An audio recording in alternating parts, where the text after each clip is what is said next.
Have you ever really stopped to think about the cash in your wallet? I mean, it feels real, right? Solid. But what if it's all just a story? A story we all just happen to agree on.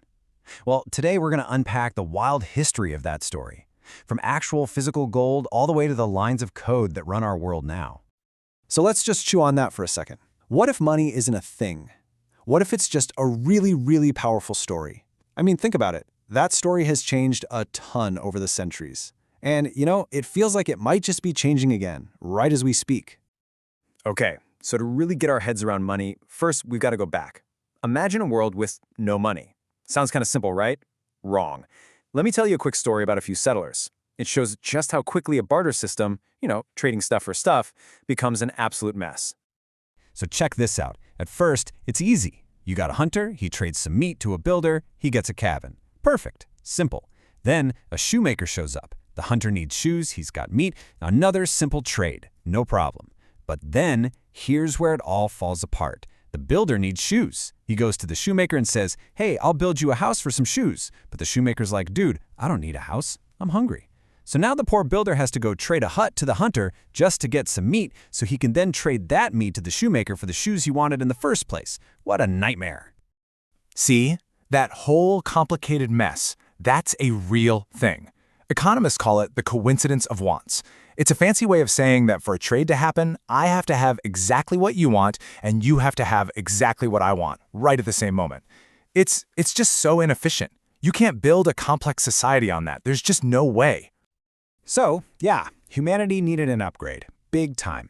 We needed some kind of universal middleman. One thing that everybody agreed had value, so we could stop all this ridiculous multi-step trading.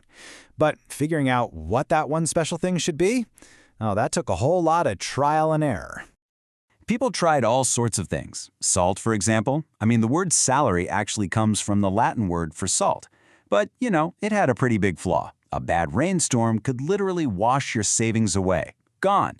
Then you had seashells. They were better, more durable, but the problem was anyone could just go for a walk on the beach and find more money. Not a great way to store your value, right? And then, along came gold. And gold, well, it solved all these problems. Just think about it for a second. It's basically indestructible. It doesn't rust, it doesn't decay. It's also super scarce. You can't just go find more. You have to mine it, which keeps the supply stable. You can melt it down and divide it into tiny pieces without it losing its value. And its unique color and weight make it really, really hard to fake.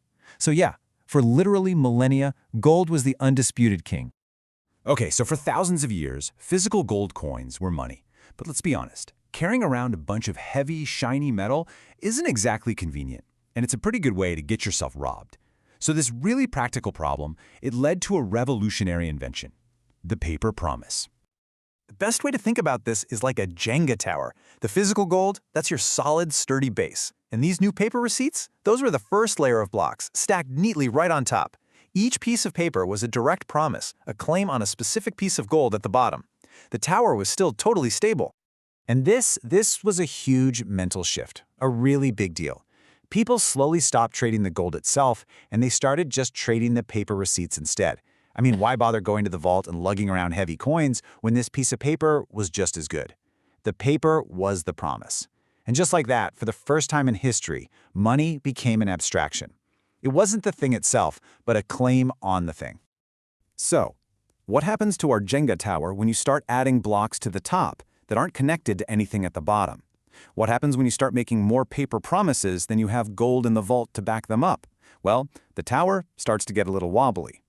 See, the early goldsmiths, the first bankers, they noticed something. People rarely all came to get their gold at the same time. So they thought, what if we just printed a few extra receipts? What if we loaned out paper promises for gold we didn't actually have? As one source put it, the bankers were committing fraud because they were telling people you can come get your gold at any time when they actually couldn't. And right there, that's the birth of what we now call fractional reserve banking. Eventually, this whole system of paper promises was taken over by governments. And then, in 1934, right after the Great Depression, the U.S. government did something pretty drastic. An executive order came down making it illegal for regular American citizens to own gold. You could no longer trade your paper dollars for the real thing. For the man on the street, that link to the gold base of the tower, it was cut. Now, the promise was still good for other countries. Foreign governments could still trade their dollars for U.S. gold. But that all ended in 1971. The U.S. was running low on gold, so they just closed the gold window. That was it. The final connection to the base of that Jenga tower was completely severed. From that moment on, for the entire world, the dollar was no longer a claim on gold. It was backed by, well, nothing but the promise of the U.S. government. And that's basically where we are today. That Jenga tower, it has no base. It's just floating. The money we use is a system of purely digital promises, backed only by government decree or what's called fiat. So that brings up a really big question. What's the next chapter in this story? Where do we go from here? Well, let's look at the system we have now, the digital dollar. Its ledger, the list of who owns what, it's private, held by banks, and its value and rules are decided by a central committee. But now there's this new idea out there, something like Bitcoin, and its design is the total opposite. The ledger is public, anyone can look at it. And it's not controlled by some committee, it's controlled by the network of users themselves. These are just two fundamentally different ideas about what money could be in the future. And this all leaves us with one final, really interesting idea to think about. It's an old economic rule called Gresham's law. Basically, it says that bad money drives out good. What that really means is, when people start to lose faith in a currency, they don't stop using it. No, they try to spend it as fast as they can, while they secretly start hoarding or saving the money they think is actually good. So maybe the real question isn't just what's coming next. Maybe it's this. As we all spend our dollars every day, what is the good money that people are quietly putting away for the future?